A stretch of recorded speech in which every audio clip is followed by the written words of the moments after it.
Hello and welcome back to the Business Networking channel hosted by the Hispano Chamber of Commerce. And I'm your co-host, Toby Rue, and with me is our Executive Director, Gabe Vasquez. Nice to be here. And we also have our special guest, City Councilor Mayor Pro Tem Sharon Thomas from District 6. And today we're talking about a very unique in our neck of the woods, but not unique in the national standpoint, economic gardening, where local businesses can be cultivated, where the small business growth can double, if not even sometimes triple, with the right resources and right possibilities to get their businesses together. And Sharon, before we left for break, we were starting to talk about success stories. And I think in any type of model program, anything that's going to be considered, you have to see the success that has brought it to this point. So through your research and through your understanding, can you share with our members and our audience some success that you think this can bring to Las Cruces? Well, I can tell you a couple stories about companies in the Littleton area. One of them was a company that sells assistive devices. You know those chairs that you can put on a stairway to help people who can't get up and down steps? And there was a small company in Littleton and they wanted to grow. So the city helped them. They went to their databases. They looked up who are people in the area who subscribe to certain kinds of magazines, chiropractic magazines, those kinds of things. And they also looked for houses that had not sold for the last 20 years, figuring that those people who lived in those houses were now 20 years older, and some of them might be needing assistive devices. So through this kind of research, they were able to then map the locations and where their customers might be and help them craft a marketing program. They also help all of their business also get on the web and do all kinds of social media. They teach them what kinds of words they should use in their advertising so they'll be picked up by search engines and those sorts of things. Another company was a company that remodeled basements. And you know, we don't have that here in Las Cruces, but in the cold part of the country, people tend to remodel their basements so their kids have a place to play in the winter. And so for that company, they looked at houses where young families lived, and they'd been there 5 to 10 years, and they figured by that time they either were going to move on to a bigger house or they were going to consider remodeling their basement.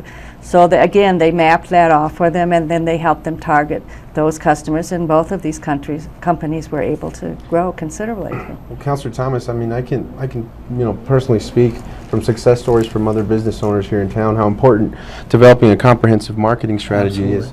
Not cost effective, though. Cost effective, but targeted. That's I think right. that's part of what makes it cost effective, is that you target the right audience. And in efforts such as mail marketing, or even choosing where would be the ideal location to start your business given the surrounding neighborhood or the surrounding area, you want a demographic that's going to fit your business model. So bringing in this program, I could definitely see how it could benefit not just our community, but any community.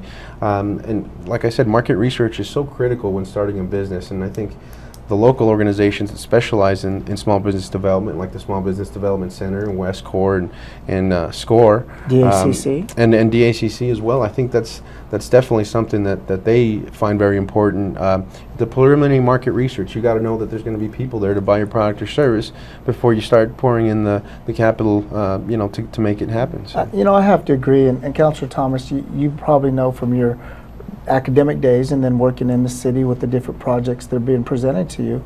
And Gabe, you see this all the time through the executive director. Small businesses, sometimes they are so knee deep or even neck deep into the running of the business. Their sleeves are rolled up. They're in the mix of doing everything they can to keep their business afloat. And to sit there and sometimes think they know they need to have a marketing design or a strategic plan, and for whatever, there's not enough hours in the day, they can't get this done. And potentially I can see the resource of a model like this to be, and not to overshadow the businesses and small businesses that do that in our community today, but maybe as a relationship of providing a larger market scale at a smaller price or a reasonable price. But I could certainly relate to that, having run Red Mountain Cafe. Right. We were the first owners of Red Mountain Cafe here from '98 to 2003, and we were certainly just overwhelmed by running the business. So, but I think what I see here is it's fairly expensive to subscribe to all these databases, and I don't think any of the various support groups that we have in this community want to take that on themselves. I see it as something we would do as a coalition across the community. It might be situated in the city, it might be situated someplace else, but if we all contribute to getting the databases in and training a couple of people, we should be able to do this. We might want to look even beyond that. I'm on the policy committee for the South Central Council of Governments. Absolutely. And that includes Truth or Consequences and all the way down to Sunland Park. So there are lots and lots of small communities in this area that could benefit from this, but it would be way too expensive if everybody started to do it. We need to do it together as a coalition. I do. I believe the concept is to provide a turnkey opportunity where smaller communities and even larger communities like Las Cruces, though, can have a relationship to find these type of databases, and then let them be the creative entrepreneur that they need to find that target market. Sure, I mean, and utilize those services. And I'm glad you brought that up, because no matter how good or how valuable a service is, nobody's going to hold your hand through the entire process. Correct. And certainly, to start a business in a certain industry or selling a certain product or service, I think it's my belief that you certainly have to have experience in any of those areas in order to be successful. So you already have to know a little bit of background about what you're selling and who you're selling to. So that's very important. I think one of the key things to note here is that Councilor Thomas was speaking about bringing in all the different pieces of information together to kind of create a comprehensive report that you can actually use more effectively than just by looking at one database or another.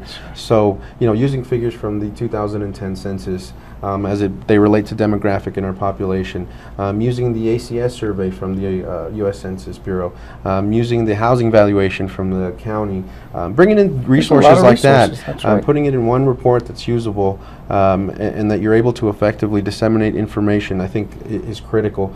About how many databases or what kind of pieces of information are gathered to create these I think they reports? said they subscribe to about 30 different databases. 30, okay, wow. And then they also use other resources and various federal documents that are available and studies and the internet. And then they, and I think another important part in this day and age for their plan is that they also work with the companies to have better presence on the web and for social media and how those things work. And they also bring people together. They have little seminars, and there are opportunities for cross-marketing. I know we used to cross-market with one of the companies down the street from the cafe that was a physical therapy place. And so, you just don't have time to go and do those things when you're running the business yourself. Ladies and gentlemen, we're here with our City Councilor Sharon Thomas, Mayor Pro Tem, and we're talking about a great model and a concept that I think can be very instrumental in helping develop the small business. It's called economic gardening, and today we're speaking with Sharon Thomas and our Executive Director, Gabe Vasquez, to provide a great opportunity for small businesses to come together and work within a database model that it can provide an enormous amount of resources for cross-marketing and other things that small businesses need. Now, Sharon Thomas, we cannot let you go out of here without letting us know about some of the things that are happening in Las Cruces. And right now, one of the biggest things that is happening in Las Cruces is the upcoming 4th of July. So I'm sure you're getting a lot of calls. Gabe, I know you're getting a lot of calls from the public. To our members and our audience out there, we want to take a little bit of a detour here. Don't get me wrong, economic gardening is a focal point for today's discussion, but we want to spin off a little bit and talk about an issue on fireworks. Can you share us a little bit about that? Yes, we've had a lot of inquiries about whether or not we can totally ban fireworks, and according to our state legislation, we cannot do that. We can ban certain classes of fireworks that we consider dangerous, and so we did that several years ago. So in Las Cruces, you can only use what are called sane and safe fireworks. However, we have this drought, and lots of dry material lying around everywhere. So we've had lots of requests to ban. We can't. We have taken the next step, though, and so even if you're using the legal fireworks, please remember to only use them on paved areas or barren ground, and make sure you have water nearby so that we can be safe for this holiday.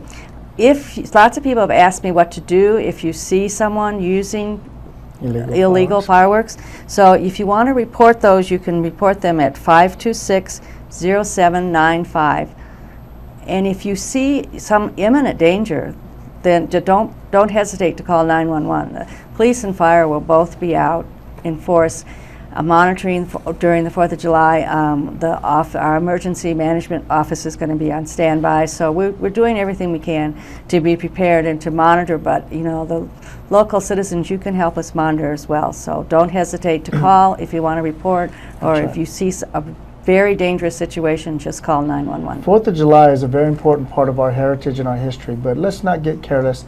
We do have some safety hazards, and Gabe, don't you think that's a reasonable request? That's a very reasonable request, and I actually would want to take it a step further and ask any of our people here in Las Cruces that have family or relatives in El Paso and Texas that may be coming over to celebrate the holiday.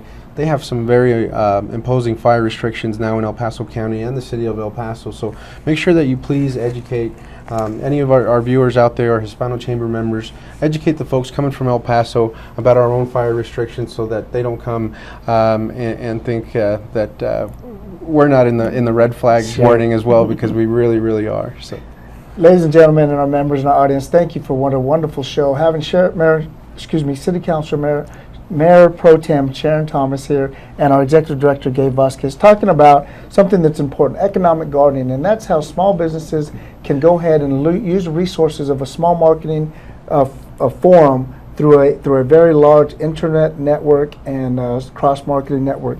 And I hope that continues to be a stronger conversation in the community, Sharon, and thank you for coming and bringing that to our attention. We will continue to work on that, and I also want to thank you for inviting me, and had many good experiences with the Hispano Chamber. We really appreciate the work you do in the community and the support it gives to the city. Thank you so much.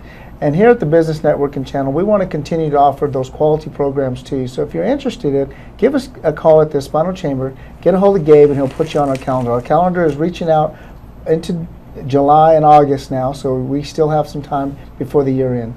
Here at the Business Networking Channel, we want to make sure that you understand that business is our pleasure. Business is our only pleasure here at the Business Networking Channel, and we'll talk to you soon. Bye-bye. Please catch the show for the Business Networking Channel, and I gave him the time.